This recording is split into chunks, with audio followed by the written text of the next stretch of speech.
शुरू करते हैं बेसिक मैथमेटिक्स। आज टॉपिक है संख्या पर आधारित प्रश्न। ठीक, पहला सवाल 4390675 में 9 का स्थानीय और जातीय मान का अंतर ज्ञात करें। स्थानीय और जातीय मान होता क्या है? पहले ये एक संख्या है, इसमें निकालना है। स्थानीय मान का मतलब है कि 9 कहां पर है, 9 यहां पर है, तो इसका स्थानीय मान मतलब ये पूरे नंबर में कौन से पोजीशन पर है, तो वो हो गया उसका स्थानीय मान। और जातीय मान कि उसका मान महत्व कितना है, तो इसका महत्व कितना है 9। तो हम लिखते हैं यहां पर स्थानीय मान बराबर 9 लिखे पहले। अभी कितने अंक के बाद है यहाँ पर 1 2 3 4, तो एक आ गया 9 के लिए, और कितना था 1 2 3 4, तो 4 शून्य यहाँ बैठा दीजिए, तो कितना हो गया 9 0 0 0 0। ये हो गया इसका स्थानीय मान। 9 का इस अंक में स्थानीय मान 90,000 हो गया। अब निकालना है जातीय मान। जातीय मान का मतलब है कि वो जो संख्या है उसका महत्व कितना है, तो 9 ही इसका जातीय मान भी हो जाएगा। तो कितना हो गया यहाँ पर 9। अब क्या पूछा है कि स्थानीय और जातीय मान का अंतर ज्ञात करें। तो अंतर क्या होता है, माइनस कर देंगे। 10 में से 9 जाएगा 1, 9 9 9 और 8, 79,991 ही हो गया इसका स्थानीय और जातीय मान का अंतर। एग्जाम में ये क्वेश्चन कई बार पूछ चुका है कि किसी संख्या में कोई पार्टिकुलर संख्या का स्थानीय और जातीय मान निकालना होता है। कई बार क्या होता है कि एक ही संख्या में 2 बार वही संख्या दे देता है। अब पूछा जाता है कि आप उन्हीं दोनों संख्याओं का जातीय मान का या स्थानीय मान का अंतर ज्ञात करें। कंसिडर कीजिए कि यहाँ पे ये 7 की जगह 9 होता और आपसे जातीय मान ना पूछ के पूछता कि 9 के स्थानीय मानों का अंतर ज्ञात करें। तब हम क्या करते हैं, वहां पर 9 1 2 3 4 90,000 हो गया। ये इस पोजीशन के लिए स्थानीय मान हो गया। अब 9 एक यहां पर भी है। इसका स्थानीय मान कितना होगा 9, और 1 के अंक के बाद है तो 1 शून्य बैठेगा 0। इसका अंतर कितना हो जाएगा 0 9, अंतर हो जाएगा 10 में से 9 हो जाएगा 1 8 8, और ये 9 और ये 8, 79,910 9 के दोनों स्थानीय मानों का अंतर होगा। ठीक है, स्थानीय मान और जातीय मान समझ में आ गए। अब देखते हैं अगले सवाल। क्या पूछा गया है, 1000 का अभाज्य गुणनखंड क्या होगा। संख्या पर आधारित प्रश्न में आपको सिर्फ संख्या पे ही क्वेश्चन पूछे जाएंगे। कभी कॉम्प्लिकेटेड रहेगा, थोड़ा टफ रहेगा, कभी थोड़ा सा उलझाएगा, कभी एकदम इजी रहेगा। ठीक, तो गुणनखंड निकालते कैसे हैं, आपको मैंने पहले वीडियो बताया था। अपने जो पहले बेसिक वीडियो थे उसमें आपको बताया गया ये। तो 1000 का गुणनखंड निकालते हैं पहले। तो मैंने क्या बोला, सबसे छोटी जो संख्या रहेगी उससे उसे पहले भाग देंगे। तो 10,000 जो है वो सबसे पहले किससे जाएगी, 2 से जाएगी। 2 लिखे, 2 5 10 0 0, 5 बार में कट गया। फिर और काटते हैं, 2 25 250 बार में कट गया। फिर 2 से काटते हैं, 2 एकम 2 2 दूना 4 2 5 10।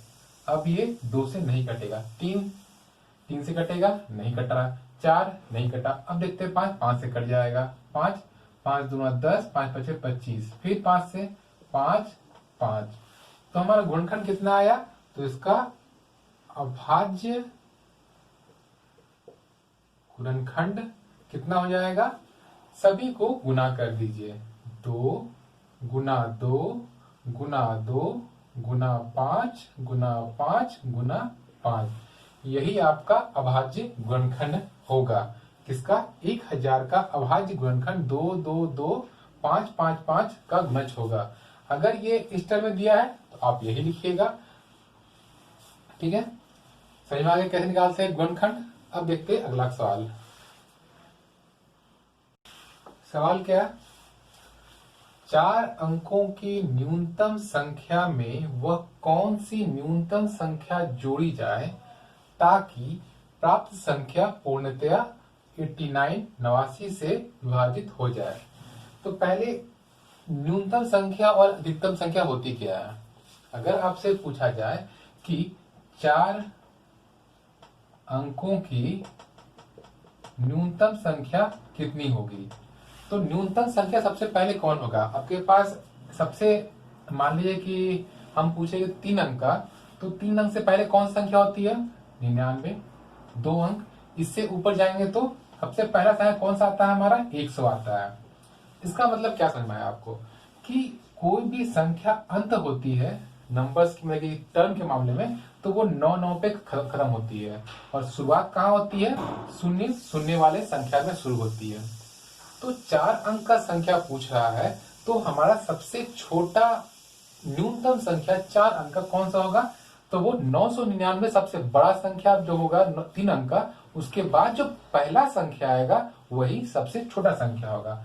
तो हमारा क्या होगा, 1000। तो 1 2 3 4 ये 4 अंक का संख्या है, जो 4 अंकों का सबसे पहला संख्या होगा। तो हमारा पहला क्या निकल गया, 4 अंकों की न्यूनतम संख्या निकाल लिए। क्या निकला हमारा, 1000। 1000 क्या निकला हमारा, 4 अंकों की सबसे छोटी संख्या। ये लाइन पूरा हो गया।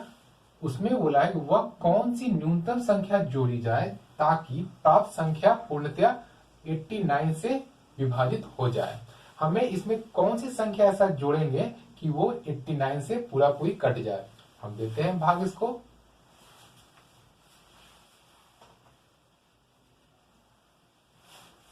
1000 को भाग दिए 89 बार में, एक बार में कटेगा 89, कितना बचेगा, 1 1 11 बचा। फिर यहाँ एक 0 है, इसे यहाँ उतार दिए, फिर एक बार में जाएगा 89, यहाँ 1, यहाँ पर 10 में से 8 गया 2। मेरे पास अंतिम में शेषफल कितना आया, 21। ठीक। अगर हमसे पूछता कि कौन सी संख्या घटा दे तो हमारा 89 से पूरा पूरी कट जाए, तो हम यहाँ घटा देते 21 को। लेकिन सवाल में पूछा है कि संख्या 4 अंक की ही होनी चाहिए, तो हम क्या करेंगे, अगर 89 से संख्या बोला कटना चाहिए, तो मतलब जो भी संख्या होगी, अगर 21 घट रहा है, मतलब जो 1000 है, इससे जो 89 का जो अंतिम संख्या होगा वो 21 छोटा होगा 1000 से। अब उस संख्या में अगर 89 को जोड़ते तो मेरा कट जाता 89 से। लेकिन क्या है कि पहले ही मेरे पास 21 अधिक हो रहा है, तो हम कितना संख्या और बढ़े कि वो 89 के आसपास पहुंच जाए। तो अगर 89 में 21 माइनस कर दे, 9 में से 1 जाएगा 8, 8 में से 2 जाएगा 6, 1000 में 68 अगर हम जोड़ दे तो हमारा संख्या वो 89 से पूर्णतः विभाजित हो जाएगा। अगर पूछता ये टर्म ना रहता, बस बोलता वह कौन सा न्यूनतम संख्या है, 4 को हटा दी जाता है यहाँ से, कौन सा न्यूनतम संख्या है वह अंकों, कौन सा वो न्यूनतम संख्या है जो उसमें जोड़ा जाए ताकि प्राप्त संख्या पूर्णतः 89 से कट जाए, तो हम क्या करते, 29 को 1000 में घटा देते। लेकिन हमसे पूछा जाए कि संख्या 4 अंक का रहना चाहिए और उसमें उस संख्या को जोड़ना है। ऑलरेडी मेरे पास 21 अधिक है, जो 89 से कटता संख्या उससे 21 अधिक है 1000। अब इसमें अगर 68 और जोड़ देंगे हम, तो हमारा संख्या कितना हो जाएगा, 1068। ये संख्या 89 से पूर्ण रूप से कट जाएगी। ठीक है, क्वेश्चन को समझिए, जैसा बोले आप वैसा सॉल्व कीजिए, बस अंतिम टर्म का क्वेश्चन के अकॉर्डिंग फॉलो कीजिएगा। ऐसा नहीं कि आप यहाँ पे ऑप्शन में आपको जब रहेगा एग्जाम में तो ये भी माइनस हो सकता है कि इसमें 1000 में माइनस कर दे, लेकिन आपको या फिर 1000 में डायरेक्टली 21 जोड़ दे। आपको क्वेश्चन को समझना है कि उसमें हम कितना जोड़े, कितना घटाए और क्या करने पर हमारा उत्तर सही सही आए। तो आपको ये ध्यान देना है सवालों पर। अब देखिए अगला सवाल, इसमें क्या दिया हुआ है, 4 अंकों की बड़ी से बड़ी संख्या। पिछला सवाल क्या था? 4 अंकों की छोटी से छोटी संख्या ज्ञात करें जो पूर्णतः 88 से भाग लग जाए। मतलब कि मेरा सबसे बड़ा संख्या होना चाहिए 4 अंक का जो 88 से कट जाए। तो 4 अंक का सबसे बड़ा संख्या होता क्या है? मैंने क्या बोला था? सबसे बड़ी संख्या 9 वाला होता है और छोटी संख्या 0 वाला होता है। तो सबसे अंतिम संख्या कितना होगा? बड़ी से बड़ी संख्या 9 9 9 9। ये हो गया 4 अंकों की सबसे बड़ी संख्या। इससे अगर और ऊपर जाएंगे तो वो हमारा 0 वाला हो जाएगा, वो 5 अंक का सबसे छोटी संख्या हो जाएगा।